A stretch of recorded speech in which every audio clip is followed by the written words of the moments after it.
I found out today that you're not from New York City. I'm from Ramona, California, which is a small town about an hour inland from San Diego.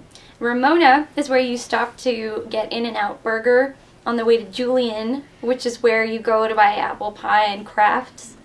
It's sort of on the way to the Borrego Desert, so it's a lot hotter than San Diego proper. It's arid? Yes. Yeah. Yes. Are there other musicians in the family? Well, my mom's side of the family, my grandma was a piano teacher, and so my mom she has two brothers and two sisters, so they all grow up playing some sort of instrument or singing, but none of them are professional musicians. Although my aunt is a music therapist. Mm-hmm. And my dad's side of the family, actually, they're Southern Indian, so nobody plays any music at all. I had a cousin who played the vina. A lot of doctors? Yeah, a lot of doctors, and a lot of engineers. Mm-hmm. When did you start playing instruments then, coming out of that kind of background? Well, my mom was very insistent that I learn how to play the piano when I was young. I actually wanted to learn how to play the violin, but I started piano when I was 7, and continued with that until I was about 14, at which point I decided I didn't want to play piano anymore, and I joined the choir. And then in choir, well, it was a show choir. If you know anything, I guess most people know about show choirs now because of that show Glee. Mm-hmm. So it's kind of like that, only less impressive. We went to competitions and we wore spangly outfits and had huge hair. We did choral arrangements of things like Rhythm of the Night with choreography. How did it come to this? How when we never needed words, did they run right?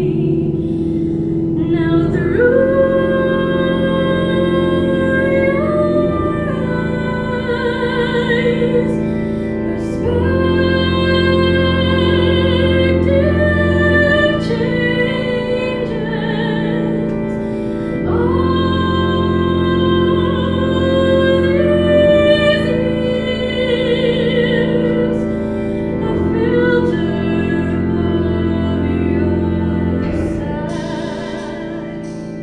Well, what really brought me to the East Coast was I thought I wanted to do Broadway, imagining, you know, that Sondheim was everywhere, and that when I got here it would just be wonderful and challenging. And I got to Sarah Lawrence to find that they don't really do musicals that much. And so I started doing stuff at the music department instead, and I found that I took a 20th century music class, and I heard Einstein on the Beach for the first time, and I thought, you know, I really like this a lot better than what I hear on Broadway right now. So I started getting more into, I guess, new music. Yeah, so at Sarah Lawrence, I was introduced to Cage and to Ives and to Reich and Glass and all of those people, and I decided I wanted to try writing music, and so I started off with Catherine Hoover, who was only there for a semester, and wrote these little songs for voice and piano. And then after she left, I switched and was studying with Chet Biscardi, which is really the best thing, I think, because the two of them, I had this idea that I had to write really atonal and serious music, but both of them encouraged me to just, you know, make something that was more melodic, but more me, you know, not necessarily that atonalism is bad, but that it's not something that comes naturally out of me. I was really intimidated when I moved here because I didn't have that kind of background. Yeah. I mean, it was actually Einstein on the Beach and Steve Reich kind of music that brought me out. And at the same time, I was like a new wave guy playing with my synthesizers and groove-oriented stuff coming out of Detroit. So atonal stuff I can appreciate, but it didn't flow out of me. Right, exactly. So when I was in my early 30s and started to play this stuff for people, I was a bit embarrassed that it was rather tonal, and you feel like, but then you find out it has an audience, right? Right, right. And I mean, even before I played any of it for anybody, it was important to hear them say, you know, it's okay. It doesn't have to be screamy or dissonant, or it can be dissonant, but it has to be you. You can't force yourself to be something that you're not. You're are you composer in residence, or you have a residency at the Independent Arts here? I'm a resident artist. A resident artist. That's a 3-year program. Yeah. And do they break up those 3 years in terms of what they should be, where you should be in a certain stage of developing a project, which is, the project is? It's an opera. It's a chamber opera called Miranda. Well, at this point it's called Miranda. The name might change. But yeah, they're very open actually about the process, because people come in at different stages of development. When I came in, I had no idea what I was going to write there. I just knew I wanted to make some kind of an opera looking at semiotics and storytelling. Whereas other people have come in with pieces that are more developed. And so for me, it's taken the full 3 years, but then it doesn't always take as long for everybody.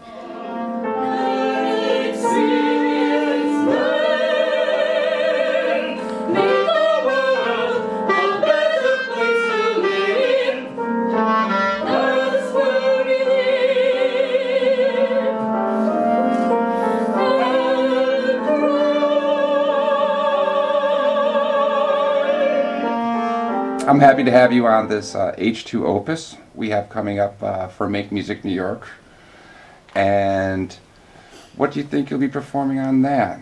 I call it a fluid soundscape, so it can have something to do with water, but your primary instruments these days are? Voice and accordion and electronics.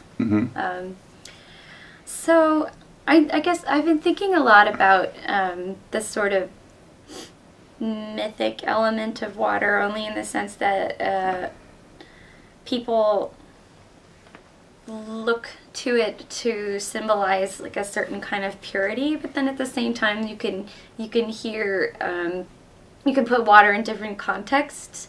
So like what in the city still embodies that kind of, I don't know, sense of water. Like the Hudson River is not the same as like a pure mountain spring. So what does that mean that we're here surrounded, we're on an island, and yet it doesn't have the same kind of associations as water in other places does?